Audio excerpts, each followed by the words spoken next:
শুভ লক্ষণ, যে যৌবনকাল যদি তার সুন্দরভাবে কেটে যায় তাহলে এটা তার সারা জিন্দগির জন্য ভালো একটি লক্ষণ, যে বাকি জীবনটা আশা করা যায় যে ভালোভাবে কেটে যাবে। হ্যাঁ, আর আল্লাহকে বলবে রব্বির জীবন, আল্লাহ ফিরিয়ে দাও, আবার গিয়ে কিছু শিখে আসবো, আমল করে আসবো, লাআল্লি আমালু সালিহান ফিমা তারাকতু। আল্লাহ বলবেন কাল্লা, কোশ্চিন কালেও না। প্রথমটা হচ্ছে, প্রথম উপদেশ আল্লাহ পাকের কি? এলেম হাসিল করা। কি করতে হবে? এলেম হাসিল কর। তারপরে ইস্তেগফারের কথা। আসসালামু আলাইকুম ওয়া রাহমাতুল্লাহি ওয়া বারাকাতুহু। বিষয়বস্তু সম্পর্কে আপনাদের জানা আছে, বিজ্ঞাপন হয়তো আপনারা দেখেছেন এবং ঘোষণা হয়তো শুনেছেন। যুবকদের জন্য কতিপয় কোরআন সুন্নাহর আলোকে উপদেশ। কোরআনে কারীম আল্লাহ পাকের পক্ষ থেকে উপদেশ, শুরু থেকে শেষ পর্যন্ত পুরোটাই আল্লাহ পাকের পক্ষ থেকে উপদেশ। রাসূলুল্লাহ সাল্লাল্লাহু আলাইহি সাল্লামের হাদিস, সেটা ওয়াহি, সেটাও উপদেশ। আল্লাহ পাক রব্বুল আলামিন কোরআনকেও জিকির উপদেশ বলেছেন এবং তার সাথে সাথে রাসূলুল্লাহ সাল্লাল্লাহু আলাইহি ওয়াসাল্লামের হাদিস, যেটা কোরআনে কারীমের সর্বোত্তম ব্যাখ্যা কোরআনে কারীমের পরে, সেটাও আল্লাহ প্রদত্ত উপদেশ। এই দুটোকে এই আয়াত কোরআনে কারীমের শামিল। ইন্না নাহনু নাযালনা যিকরা ওয়া ইন্না লাহু লাহাফিজুন, নিশ্চয় আমি উপদেশ নাজিল করেছি। এই উপদেশ কোরআনে কারীম যেমন আল্লাহ পাক তার হেফাজতের দায়িত্ব নিয়েছেন, মানুষের হৃদয়ে সিনাতেও আল্লাহ পাক সুরক্ষিত করেছেন হাফেজদের মাধ্যমে এবং আলেমদের মাধ্যমে অর্থের হেফাজতের ব্যবস্থা করেছেন। ঠিক তেমনি কোরআনে কারীমের কপিতে মুসহাফেও আল্লাহ পাক সুরক্ষিত করেছেন বিনা কোনো শব্দের অর্থের বিকৃতিতে। রাসূলুল্লাহ সাল্লাল্লাহু আলাইহি সাল্লামের হাদিসও এই জিকির শব্দটি শামিল। সুতরাং হাদিসের হেফাজতের জন্য আল্লাহ পাক রব্বুল হাদিস সংকলনের ব্যবস্থা করে দিয়েছেন এবং হাদিসের হেফাজতের জন্য সহিহ, জয়ীফ, দুর্বল, জাল, মিথ্যার যে সংমিশ্রণ ঘটেছিল সহিহ হাদিসের সাথে, বোঝাই মুশকিল ছিল যে কোনটা রাসূলুল্লাহ সাল্লাল্লাহু আলাইহি সাল্লামের কথা কাজ আর কোনটা মানুষের পক্ষ থেকে বানাওয়াট, ভুয়া, জাল কথা। এসবের পার্থক্য করার আমাদের কোনো উপায় ছিল না যদি আল্লাহ পাক রব্বুল আলামিন তার রহমতে, তার অনুগ্রহে বড় বড় মুহাদ্দিসিনে কিরাম রাহিমাহুমুল্লাহকে পয়দা না করতেন। তাদের মাধ্যমে আল্লাহ পাক জালকে চিহ্নিত করেছেন, জয়ীব, দুর্বলকে চিহ্নিত করেছেন এবং সহিগুলিকে আল্লাহ পাক আমাদের সামনে সুরক্ষিত হেফাজতের সাথে পৌঁছিয়ে দিয়েছেন। আল্লাহ পাক যেন কোরআন এবং হাদিসের প্রতি আমল করার তৌফিক দান করেন। তাহলে কোরআন এবং হাদিসকে আল্লাহ পাক কি বলেছেন? উপদেশ বলেছেন। কোরআন এবং হাদিস পুরোটাই হচ্ছে উপদেশ। তার মধ্য থেকে এই সাগর থেকে দু চার পাঁচটি কথার উপদেশই হয়তো খুব বেশি হলে আপনাদের সামনে পেশ করতে পারবো। উপদেশ দেওয়ার লোকের হয়তো অভাব নেই, কিন্তু উপদেশ গ্রহণ করা এবং তা কাজে পরিণত করা লোকের অভাব রয়েছে। অর্থাৎ আজকাল অধিকাংশ মানুষ ভালো কথা বলতে পারে, হ্যাঁ, কোরআন এবং হাদিস যদি ভালোভাবে নাও জানে তারপরেও কিছু কমন ভালো কথা আছে যেগুলি এমনি বলতে পারে, বলার ক্ষেত্রে আগে, কিন্তু কাজের ক্ষেত্রে, আমলের ক্ষেত্রে অধিকাংশ লোক গাফেল হয়ে রয়েছে, দূরে সরে রয়েছে। যার ফলে উপদেশ শোনার চাইতে, উপদেশ বলার চাইতে, উপদেশ পড়াশোনা করার চাইতে বেশি গুরুত্ব রয়েছে আমল করার, কাজে পরিণত করার। আল্লাহ পাক যেন আমাদের সকলকে আমলে আগে বাড়ার তৌফিক দান করেন। যা কিছু আমরা জানবো, শিখবো, শুনবো, পড়বো, দিনের প্রত্যেকটি বিষয়ের প্রতি আমল করার আল্লাহ পাক তৌফিক দান করেন। আকীদার যদি বিষয় হয় আর আমাদের আকীদায় যদি ভেজাল থাকে, গোলযোগ থাকে, সংশোধন আল্লাহ পাক তৌফিক দান করেন। সুন্নত বিদাতের বিষয় হয়তো আল্লাহ পাক রব্বুল আলামিন বিদাতকে পরিত্যাগ করি সুন্নতকে আঁকড়ে ধরার তৌফিক দান করেন। যদি ইবাদত বন্দেগীর ক্ষেত্র হয়তো আল্লাহ পাক সুন্দরভাবে ইবাদত বন্দেগীর তৌফিক দান করেন। আখলাক চরিত্রের বিষয় হয়তো আল্লাহ পাক উত্তম চরিত্র গ্রহণের, গঠনের তৌফিক দান করেন। আর বোধ চরিত্র থেকে আল্লাহ পাক আমাদেরকে বেঁচে থাকার তৌফিক দান করেন। আল্লাহ পাক রব্বুল আলামিনের বা তার রাসূল সাল্লাল্লাহু আলাইহি সাল্লামের উপদেশ হচ্ছে কোরআন এবং হাদিসের উপদেশ। যুবকদের জন্য উপদেশ বলা হয়েছে, কারণ যৌবন কালটি হচ্ছে মানুষের জন্য হয় তার শুভ লক্ষণ, যে যৌবনকাল যদি তার সুন্দরভাবে কেটে যায় তাহলে এটা তার সারা জিন্দগির জন্য ভালো একটি লক্ষণ, যে বাকি জীবনটা আশা করা যায় যে ভালোভাবে কেটে যাবে। যৌবনকালে যদি জান্নাতের রাস্তায় থাকতে পারে, সিরাতে মুস্তাকিমকে ফলো করতে পারে, সরল পথে অবিচল থাকতে পারে, তাহলে জানতে হবে যে বাকি যে সময়টা আসছে তাতে আরো গভীরভাবে চিন্তাশীল হবে, আরো আল্লাহর ভয়ভীতি তার অন্তরে ঢুকবে। সুতরাং আরো ভালো মানুষ হয়ে যাবে এবং নিজের সংশোধনের মাধ্যমে সে জান্নাতের পথে সহজভাবে গন্তব্যস্থানে পৌঁছিতে পারবে। আর যৌবনকালে যদি বক্রপথ অবলম্বন করে, যৌবন পথে যদি বাঁকা হয়ে যায়, আকীদার ক্ষেত্রে, ইবাদতের ক্ষেত্রে, আখলাক চরিত্রের ক্ষেত্রে নিচে নেমে যায়, তাহলে আর হয়তো সংশোধনের তৌফিক নাও হতে পারে। আল্লাহ পাক রব্বুল যেন সমস্ত রকমের শার থেকে, অনিষ্ট থেকে, দিন দুনিয়ার ক্ষতিকর বিষয়গুলি থেকে আমাদের সকলকে বেঁচে থাকার তৌফিক দান করেন। অধিকাংশ মানুষরা, এখানে যুবক বললে চলে, মানুষের যৌবন 40 হলেও শেষ হয় না, পুরুষদের 50ও যৌবন আছে, 60 যতক্ষণ না আসে। আর অধিকাংশ মানুষ 60 হলে আর বিদেশে প্রবাসী হয়ে সাধারণত থাকেই না, ইল্লা মাশাআল্লাহ অল্প কিছু লোক। সুতরাং আপনারা সকলে ইনশাআল্লাহ যুবক, আল্লাহ যেন এইরকমই সবসময় যুবক করে রাখেন। জি, তো যুবকদের জন্য উপদেশ বলতে গিয়ে 6টি উপদেশ আপনাদের সামনে তুলে ধরব। আশা করি এই 6টি উপদেশের মাধ্যমে দ্বীন ইসলামের অধিকাংশ বিষয়গুলি মোটামুটি চলে আসবে। এই 6টি উপদেশকে মনে রাখবেন এবং হাতে নাতে সেগুলি ধরে রাখার চেষ্টা করবেন এবং আমল করার চেষ্টা করবেন। আল্লাহ পাক আমাদের সকলকে তৌফিক দান করেন।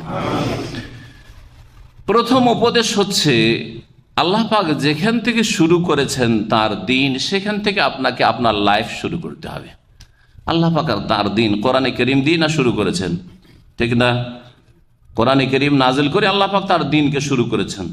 তার আগে নবী মুহাম্মদ রাসূলুল্লাহ সাল্লাল্লাহু আলাইহি ওয়াসাল্লাম আল্লাহর মনোনীত দিন সম্পর্কে কিছুই জানতেন না। আল্লাহ পাক কোরআনে কারীমে বলছেন, মা কুনতা তাদরি মাল কিতাবু ওয়ালাল ঈমান, হে নবী তুমিও জানতে না। আপনারা তো আরবি কিছুটা তো শিখেছেন। মাদরি মানে কি? মাদরি মানে আমি জানি না। তো আল্লাহ বলছেন মা কুনতা তাদরি, হে নবী তুমি জানতে না। মাল কিতাবু, যে কিতাব কি, কোরআন কি তাও জানতে না। ওয়ালাল ঈমান, আর ঈমান ইসলামী বা কি তাও জানতে না, কিছু বুঝতে না তুমি। যদি আল্লাহ পাক এই নূর, এই দিনের আলো, এই হেদায়েতের আলো আসমান থেকে ওহীর আকারে নাজিল না করতেন, ওয়ালাকিন জাআলনাহু নূরান নাহদি বিহি মান নাশা, তবে আমি এই কিতাবকে, এই কোরআনকে, এই আসমানি সিলেবাসকে নূর করেছি, আলো করেছি, জ্যোতি হিসাবে নাজিল করেছি, যা দিয়ে আমি যাকে পছন্দ করি চাই, যাকে ইচ্ছা করি হেদায়েতের তৌফিক দিয়ে থাকি। আল্লাহ সকলের জন্য হেদায়েতের রাস্তা খুলে রেখেছেন, কিন্তু যে হেদায়েতের দিকে আগে বাড়ে ওকে আল্লাহ তৌফিক দিয়ে দেন, মানে শক্তি সামর্থ্য দেন। আর যে বলছে আমি উঠবো না, দাঁড়াবো না, আমি কাজ করব না, নড়বো না, শুয়ে থাকবো, তাকে জবরদস্তিকে আল্লাহ হেদায়েত করবেন? জবরদস্তি আল্লাহ বাধাও দেন না, আর জবরদস্তি আল্লাহ ধাক্কা দিয়েও হেদায়েত করেন না। জবরদস্তি ধাক্কা দিয়ে কোনো মানুষকে আল্লাহ জাহান্নামেও ঠেলে দেন না, আর জবরদস্তি আল্লাহ জান্নাতেও ঠেলে দেবেন না। তবে যে যেদিকে যাওয়ার চেষ্টা করবে সেদিকে আল্লাহ পাক আপনাকে যাওয়ার জন্য কি করবেন? শক্তি যোগাবেন, শক্তি সামর্থ্য দেবেন, যাকে তৌফিক বলা হয়। তৌফিক কথাটি আমরা বাংলাতে আরবি শব্দ এত ব্যাপক হারে ব্যবহার করি, কিন্তু অনেকে হয়তো বুঝেন না। তৌফিক এটাই, আপনি চেষ্টা করলে তৌফিক হবে, চেষ্টা না করলে তৌফিক হবে না। নামাজ পড়ছেন না, আর যখন কোনো শেখ বা হুজুর কেউ জিজ্ঞেস করলো, মুরব্বী জিজ্ঞেস করলো, বাবা নামাজ পড়েন? বলছে হুজুর দোয়া করিয়েন। খালি দোয়া দিয়ে কি আর কাজ হবে নাকি? না, আপনাকে নড়াচড়া করতে হবে। আরে বাবা ফজর একটু উঠার চেষ্টা করেন, আর তারপরে একটু এলেম শিখার চেষ্টা করেন, আমল করার চেষ্টা করেন, তখন তৌফিক আপনার সাথে সামিল থাকবে। আর এমনিতে তৌফিক তো হবে না।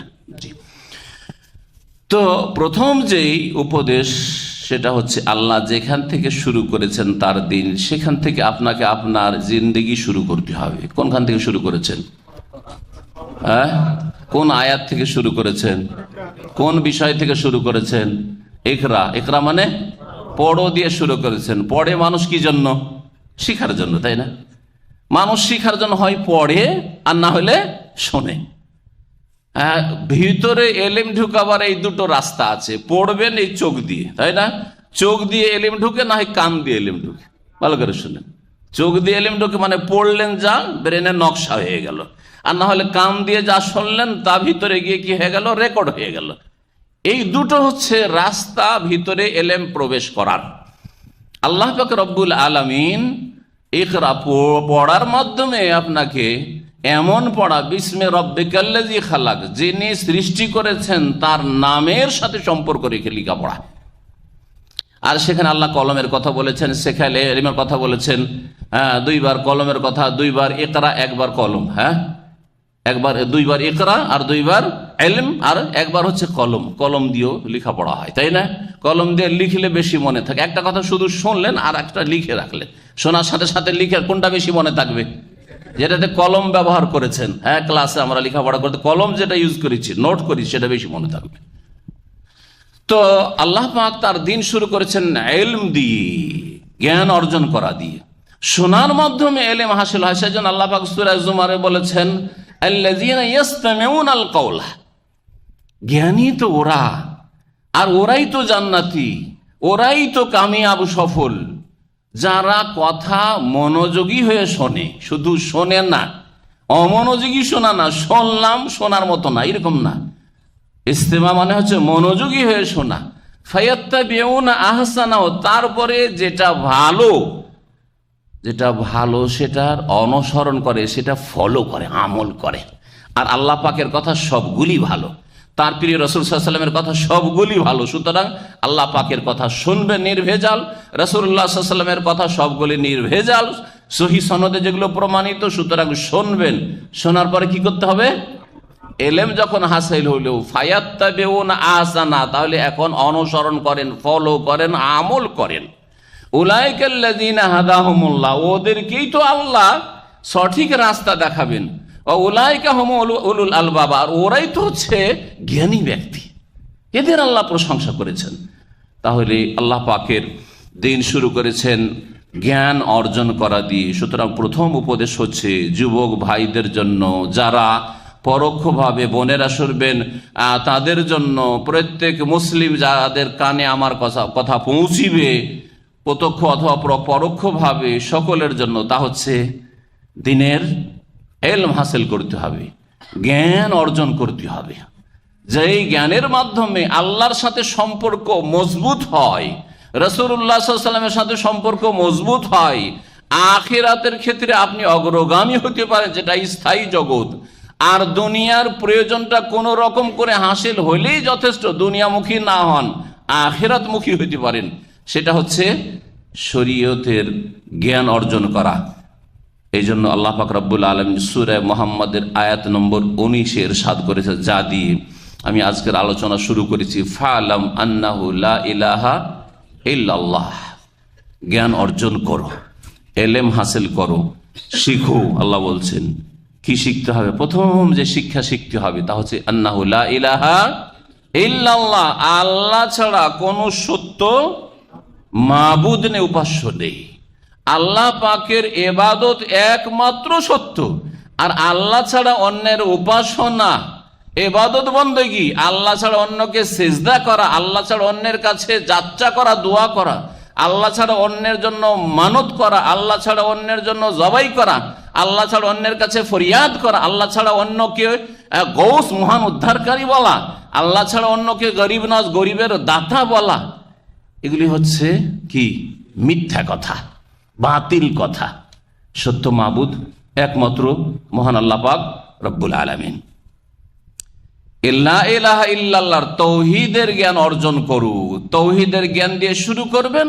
আর তৌহিদের পরিপূরক যে বিষয়গুলি রয়েছে, তৌহিদের পরিপূরক হচ্ছে ইত্তিবা, সুন্নাহ রাসূলকে অনুসরণ করা সাল্লাল্লাহু আলাইহি সাল্লাম। আর তারপরে বাকি যে সব বিষয় রয়েছে, হুকুম হাকাম, বিধিবিধান রয়েছে, ফারায়েজ ওয়াজিবাত রয়েছে, হালাল হারাম রয়েছে, জায়েজ নাজায়েজ রয়েছে, করণীয় বর্জনীয় রয়েছে, সবগুলি হচ্ছে তৌহিদের পরিপূরক বিষয়। তৌহিদকে পূর্ণতা দান করবে, কিন্তু প্রথম তৌহিদ, আল্লাহর একত্ব ঠিক থাকতে হবে। লা ইলাহা ইল্লাল্লাহ সম্পর্কে জ্ঞান অর্জন করো, দ্বীন সম্পর্কে জ্ঞান অর্জন করো। তারপরে আল্লাহ বলছেন ওয়াস্তাগফির লিযামবিকা, হে নবী মুহাম্মদ সাল্লাল্লাহু আলাইহি সাল্লাম। নবী সাল্লাল্লাহু আলাইহি সাল্লামকে সরাসরি সম্বোধন করা হয়েছে, আর পরোক্ষভাবে আমাকে আপনাকে সকল মানুষকে সম্বোধন করা হয়েছে। অথবা হে মানুষ ওয়াস্তাগফির লিযামবিকা, এলেম শিখার পরে, জ্ঞান অর্জনের পরে তুমি তোমার গুনাহের জন্য ক্ষমা প্রার্থনা করো। ওয়ালিল মুমিনিনা ওয়াল মুমিনাত, আর মুমিন পুরুষ নারীদের জন্য আল্লাহর কাছে ক্ষমা প্রার্থনা করো, ইস্তেগফার করো। প্রথমটা হচ্ছে, প্রথম উপদেশ আল্লাহ পাকের কি? এলেম হাসিল করা। কি করতে হবে? এলেম হাসিল কর। তারপরে ইস্তেগফারের কথা। ইস্তেগফারটা এলেম না আমল? আমল। ভালো করে বুঝতে পারছেন তাহলে, মাশাআল্লাহ। জি, আমল। ইমাম বুখারী রহমতুল্লাহ আলাইহি তার কিতাবুল ইলম সহিহ বুখারীতে এলেমের চ্যাপ্টারে, অধ্যায়ে একটি অধ্যায় নিয়ে আসছেন, তা হচ্ছে বাবুল ইলমে কাবুলাল কওলি ওয়াল আমাল। এই অধ্যায় হচ্ছে এই সম্পর্কে যে কথা বলার আর কাজ করার, আমল করার আগে এলেম অর্জন করতে হবে, জ্ঞান অর্জন করতে হবে, দিন সম্পর্কে জানতে হবে, শিখতে হবে। তারপরে দলিলে এই আয়াত পেশ করছেন। দলিলে কি করছেন? এই আয়াত সূরা মুহাম্মদের আয়াত নম্বর 19 পেশ করছেন। তারপরে বলছেন ফাবাদা বিল কওলি ক্বাবলাল ফাবাদা বিল ইলমি ক্বাবলাল কওলি ওয়াল আমাল। তারপরে বলছেন, দেখেন এই আয়াতে একটি গভীরভাবে চিন্তা করে যে আল্লাহ পাক প্রথম ইলম দিয়ে শুরু করেছেন, জ্ঞান অর্জন করা দিয়ে শুরু করেছেন হুকুম, তারপরে আমলের কথা বলেছেন। আমল হচ্ছে তওবা ইস্তেগফার করা। ইস্তেগফার, তওবা ইস্তেগফার, আমল। আমলটা পরে।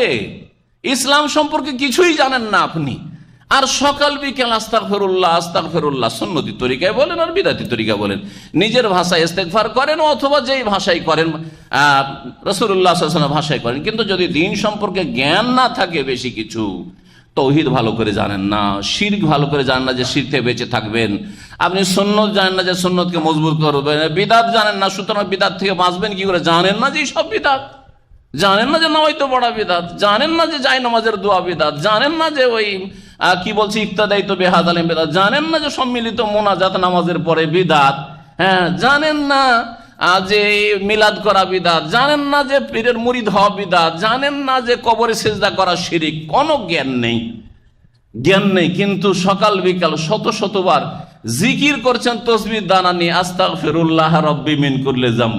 তাহলে আমল আছে কিন্তু এলেম নাই, কাজ হবে? কোনো কাজে আসবে না, কোনো কাজে আসবে না। এই জন্য আল্লাহ পাকের প্রথম উপদেশ হচ্ছে কি করতে হবে? দ্বীন সম্পর্কে জ্ঞান অর্জন করতে হবে। প্রিয় নবী মুহাম্মদুর রাসূলুল্লাহ সাল্লাল্লাহু আলাইহি ওয়াসাল্লাম এটাকে ফরজ বলে আখ্যায়িত করেছেন। ইবনে মাজাহ, এইরকমই তাবরানী, আরো বিভিন্ন হাদিসের কিতাবে রয়েছে। সবগুলি হাদিস মিলিয়ে এই হাদিসটি হচ্ছে সহিহ, সবগুলি সনদ সূত্র মিলিয়ে এই হাদিসটি হচ্ছে সহিহ। তালাবুল ইলমি ফরিদাতুন আলা কুল্লি মুসলিম, প্রত্যেক মুসলিম, নর হোক আর নারী হোক, তার উপর দ্বীনের জ্ঞান অর্জন করা ফরজ।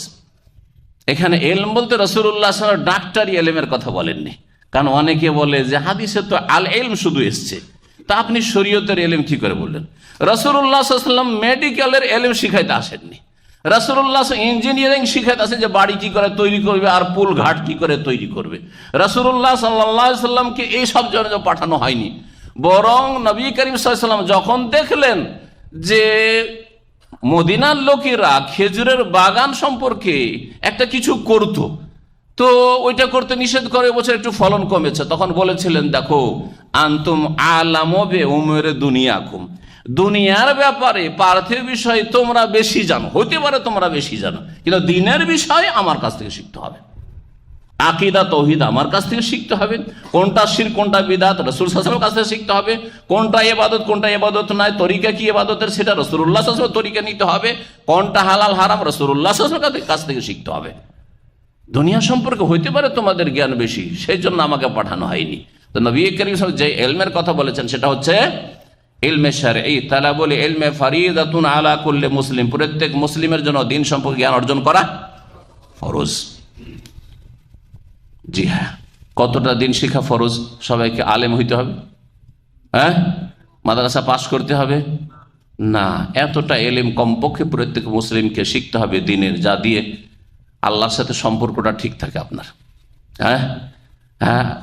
আপনার ফরজ অজেবটা আদায় করতে পারেন, তৌহিদের জায়গায় শিরক করে না ফেলেন, সুন্নত ধারণা করছেন কিন্তু বিদআত করে ফেলছেন এমনটা না হয়, হালাল হারামটা জানতে পারেন, হ্যাঁ, জায়েজ নাজায়েজটা জানতে পারেন, আপনার দৈনিক ইসলাম কি আপনাকে ডিউটি দিয়েছে সেটা জানতে পারেন, এতটা। আর ফতোয়া দেওয়া, আর আলেম হওয়া, আর বক্তব্য করা, আর ইসলামের কিতাব লেখা, লেকচার দেওয়া, এটা ফরজে কিফায়া, এটা ফরজে আইন না। উম্মতের মধ্যে প্রত্যেক দেশে প্রত্যেক অঞ্চলে কিছু এরকম কোরআন এবং হাদিসের ভালো জ্ঞানী থাকলে সবার পক্ষ থেকে ফরজে কিফায়া আদায় হয়ে গেল। যার কথা আল্লাহ পাক সূরা তাওবাতে একটি আয়াতে উল্লেখ করে, ফালাউলা নাফারা মিন কুল্লি ফিরকাতিন মিনহুম তায়েফা, প্রত্যেক গোষ্ঠী থেকে, দল থেকে কিছু লোক বেরিয়ে যায় আলিয়াতাফাক্কাহু ফি দ্বীন, সম্পর্কে জ্ঞান অর্জন করে, যাতে করে তারা দ্বীনের দাওয়াতের কাজ করে যায় আর মানুষকে দ্বীনের কথা শিখাতে পারে, তাহলে যথেষ্ট হয়ে গেল। ইলম হাসিল করা ফরজ। আল্লাহ পাক রব্বুল আলামিন যাকে এই দ্বীনের জ্ঞান অর্জনের তৌফিক দেবেন, জানবেন যে আল্লাহ পাকের পক্ষ থেকে তার জন্য এটা সুসংবাদ, সে ভাগ্যবান। আপনি যদি দেখেন যে আপনাকে ইসলাম শিখতে ভালো লাগছে, তাহলে মনে করবেন যে আপনার ভাগ্য ভালো, আল্লাহ আপনার কল্যাণ চেয়েছেন। দুনিয়া আখিরাতে আল্লাহ পাক আপনার মঙ্গল চান, আল্লাহ আপনাকে পছন্দ করেছেন, বাছাই করেছেন, আল্লাহ পাকের এটা মনোনয়ন, আল্লাহ পাকের পক্ষ থেকে এটা চয়েস করা, আল্লাহ আপনাকে চয়েস করেছেন। জি, নবী মুহাম্মদ রাসূলুল্লাহ সাল্লাল্লাহু আলাইহি ওয়াসাল্লামের সহিহ বুখারীর হাদিস রয়েছে, মান ইউরিদিল্লাহু বিহি খাইরান ইউফাক্কিহু ফিদ্দীন, আল্লাহ পাক যার সাথে কল্যাণের ইচ্ছা করেন, খাইর, খাইর মানে কল্যাণ, আর কল্যাণ যাতে কোনো খারাপই নেই। দিন শিখলে, দিন সম্পর্কে জ্ঞান অর্জন করলে তাতে কোনো ক্ষতি নেই, কল্যাণ আছে। আখিরাতে তো কল্যাণ আছেই, দুনিয়ারও কল্যাণ আছে। এমন কেউ যদি আল্লাহকে ভয় করে দিন ইসলাম শিখে আর না খেয়ে মরে গেল, হ্যাঁ, এরকম হতে পারে না। আর যদি কোনো বালা মুসিবত আসে, সেটা তার জন্য পরীক্ষা, সেটা আযাব নয়, বরং তারা অভাবের সময় খুব সুখে আছে, মানসিক দিক থেকে সুখে আছে। ৫,০০০ রিয়াল দিয়ে একটা দুনিয়াদার লোক যতটা সুখী হইতে পারে না, একজন সত্যিকার আমলওয়ালা যদি আলেমে দিন হয়, ইলমওয়ালা, কোরআন এবং হাদিসের জ্ঞানী হয়, তাহলে তার ১,০০০-এ ওতেই তার মনে শান্তি আছে, হাহাকার অবস্থা নেই, তার অশান্তি বলে কিছু নেই। যেই অবস্থায় থাকি না কেন খুব সুখে আছি, এটা তার মনে বসে আছে। কিন্তু ৫,০০০ ৭,০০০ রিয়াল দিয়ে পেট ভরছেন না, আরো দরকার। সুতরাং হারাম কত যে পথ অবলম্বন করছেন, জি, মনে শান্তি নেই। বলছিলাম যে আল্লাহ যার সাথে কল্যাণের ইচ্ছা করেন, নবী মুহাম্মদ রাসূলুল্লাহ সাল্লাল্লাহু আলাইহি ওয়াসাল্লাম বলছেন, ইউফাক্কিহুহু ফিদ্দীন, তাকে আল্লাহ পাক দিন সম্পর্কে জ্ঞান দান করে থাকেন। দিন সম্পর্কে জ্ঞান দান করেন। সবচেয়ে বেশি দিন সম্পর্কে জ্ঞান দান করেছে সবচেয়ে ভালো মানুষদেরকে, আম্বিয়া রসুলগণকে, ঠিক কিনা? প্রত্যেক যুগে যুগে নবী রসুলগণ সবচেয়ে বেশি দিন সম্পর্কে বুঝতেন না, ঠিক কিনা? এই উম্মতের সবচেয়ে বেশি ইসলাম সম্পর্কে কে বুঝেন? মুহাম্মদুর রাসূলুল্লাহ সাল্লাল্লাহু আলাইহি সাল্লাম। তাহলে আপনি যদি দিন সম্পর্কে জ্ঞান অর্জন করতে পারেন, তাহলে আপনি নবীর মিরাসে ভাগ পেয়েছেন। হ্যাঁ, নবীর আপনি উত্তরাধিকারী, ওয়ারিস, ওয়াল উলামা ওয়ারাসাতুল আম্বিয়া। মানে এই নয় যে মাদ্রাসা ফারিক হইতে হবে তাহলে নবীর ওয়ারিস হইতে পারবেন। আপনি ইসলামী সেন্টারে দুনিয়াতে এখানে করে সৌদি আরবে বা প্রবাসে এসে রোজগার করতে এসে কিছু দিন শিখেছেন, আপনিও নবীর ওয়ারাস হাতে কিছু ভাগ পেয়েছেন। বলে আলহামদুলিল্লাহ। এখান থেকে আপনি এলেমও নিয়ে যেতে পারেন, নবীর ওয়ারাসাত থেকে কিছু ভাগ পেয়েছেন। হজ উমরা তো আমল হিসাবে নিতে পেরেছেন, যে হজ উমরার আগে আপনার এলেম শিখা ফরজ, এলেম আগে তারপরে আমল, আর হজ উমরা হচ্ছে আমল। জি হ্যাঁ, আর তারপরে হালাল রুজি ৩ নম্বরে। ১ নম্বরে রুজি রাখবেন না, হালাল রুজি হইলেও তাকে ১ নম্বরে রাখবেন না, যে আমি তো সৌদি আরব টাকা ইনকাম করার জন্য এসেছেন ভালো কথা, কিন্তু তার চাইতে বেশি আল্লাহ ভালো ব্যবস্থা করেছেন, সুতরাং তার চাইতে ভালোটা আগে গ্রহণ করেন। কারণ ধন কি আল্লাহ খাইরান বলেননি, এলম কি বলেছেন? খাইরান। ফিকহ, দিন সম্পর্কে যদি জ্ঞান অর্জন করতে পারি, এটাকে বলেছেন আল্লাহ পাক আপনার সাথে কল্যাণের ইচ্ছা করেছেন। কোন হাদিসে নেই কাউকে যদি আল্লাহ অনেক পয়সা দিয়ে দেন, কেউ যদি বিদেশ থেকে অনেক টাকা দেশে পাঠাতে পারে, তাহলে আল্লাহ তার সাথে কল্যাণের ইচ্ছা করেছেন। আছে নাকি? যে ১ কোটি টাকা দেশে নিয়ে যেতে পেরেছেন, সেজন্য আল্লাহ আপনার সাথে ভালাই চেয়েছেন। কোথায় আছে? কোথাও নেই। কোটি কোটি টাকার মালিক, কিন্তু আখেরাতে সর্বহারা, মুফলিস, আখেরাতে জাহান্নামী, মরলেই কবরে আযাব আর আযাব। দুনিয়াতে মানসিক অশান্তি, স্ত্রীকে নিয়ে, ছেলে মেয়েকে নিয়ে, বা পাড়া প্রতিবেশী নিয়ে, আর কত রকমের যে জুলমের শিকার আল্লাহ পাক ভালো জানে, কত যে অশান্তিতে রয়েছে। কিন্তু অল্পতেই শান্তি আছে, কারণ আল্লাহ সম্পর্কে আল্লাহ পাকের দিন সম্পর্কে, রাসূলুল্লাহ সাল্লাল্লাহু আলাইহি ওয়াসাল্লাম সম্পর্কে জ্ঞান আপনার রয়েছে। আল্লাহ আপনার সাথে মঙ্গলের ইচ্ছা করেছেন। এই জন্য বলছি যে এলম হাসিল করাই বেশি বেশি সময় দেওয়ার চেষ্টা করবেন। আগে এলেম শিখুন, তারপরে আমলের পালা আসবে। আল্লাহ পাক সময় দিয়েছেন 8 ঘন্টা 10 ঘন্টা ডিউটি করে 1 ঘন্টা বের করতে পারবেন না যে ইসলামী সেন্টারে এসে কিছু শিখবেন। আর এখান থেকে যেটুকু শিখে যাবেন সেটা হচ্ছে ভেজাল মুক্ত, খালেস খাঁটি এলেম শিখে যেতে পারবেন তৌহিদের দেশ থেকে, সুন্নতের দেশ থেকে। সুতরাং অবহেলা করবেন না। এটাকে যারা অবহেলা করবেন তারা পরে আক্ষেপ করবেন, হয় দুনিয়াতেই যদি হুঁশ হয় তাহলে আক্ষেপ করবেন যে হাই রে, বাংলাদেশ ফিরে চলে আসলাম বা ভারতে ফিরে চলে আসলাম, সৌদি আরব আল্লাহ এত ভালো বেটার চান্স দিয়েছিল, কিছুই শিখলাম না, হতভাগে এখানেও তার শিখার সময় নেই আমার কাছে। যদি হুঁশ হয় তাহলে দুনিয়াতে আফসোস করবেন, আর হুঁশ যদি নাও হয় মরণ পর্যন্ত, মতের পরে আক্ষেপ করবেন। আর আল্লাহকে বলবে রব্বির জীবন, আল্লাহ ফিরিয়ে দাও, আবার গিয়ে কিছু শিখে আসবো, আমল করে আসবো, লাআল্লি আমালু সালিহান ফিমা তারাকতু। আল্লাহ বলবেন কাল্লাহ, কোশ্চিন কালেও না, আর ফিরার কোনো সুযোগ নেই। আমলের জগৎ শেষ হয়ে গেছে, এলেম শিখার জগৎ শেষ হয়ে গেছে, এখন তোমার বদলার পালা। যা করে এসে তার উচিত শাস্তি এখন গ্রহণ করো। এলম হাসিল করুন, আল্লাহ পাক যেন তৌফিক দান করেন। এখানকার শাইখদের সাথে যোগাযোগ রাখেন, আল্লাহ পাক যেন তৌফিক দান করেন। ইসলামী সেন্টারের সাথে যোগাযোগ রাখেন, আল্লাহ পাক যেন তৌফিক দান করেন। এর মাধ্যমে এলম হাসিল হবে। অথবা ভালো ভালো আলেমদের যদি অনলাইনে নেটেই যদি শুনতে পারেন আপনি বাড়িতে বসে, তাতেও হয়তো বড় এলেম রয়েছে। আল্লাহ পাক যেন তৌফিক দান করে। এক কথায় আল্লাহ পাক যেন সহি উৎস থেকে সহি জ্ঞান হাসিল করার তৌফিক দান করেন। প্রিয় নবী সাল্লাল্লাহু আলাইহি ওয়াসাল্লাম প্রশংসা শুধু এলেমের করেননি। কোন এলেমের প্রশংসা করেছেন? কোন এলেমের জন্য দোয়া করেছেন? আল্লাহুম্মা ইন্নী আসআলুকা ইলমান নাফিয়া, উপকারী এলেম, যেটা আমার দুনিয়াতে উপকার করবে, আখিরাতে উপকার করবে, কবরে উপকার করবে, বিচার দিবসে উপকার করবে, জান্নাত যেতে আপনাকে উপকার করবে, দিন দুনিয়া আপনার সুন্দর হয়ে যাবে। এই রকমের ইলম হচ্ছে সেই ইলম, যে ইলম কোরআনে কারীমে রয়েছে, যে ইলম রাসূলুল্লাহ সাল্লাল্লাহু আলাইহি ওয়াসাল্লামের হাদিসে রয়েছে। দিন দুনিয়া দুটোই ভালো হবে। আল্লাহ পাক যেন তৌফিক দান করেন।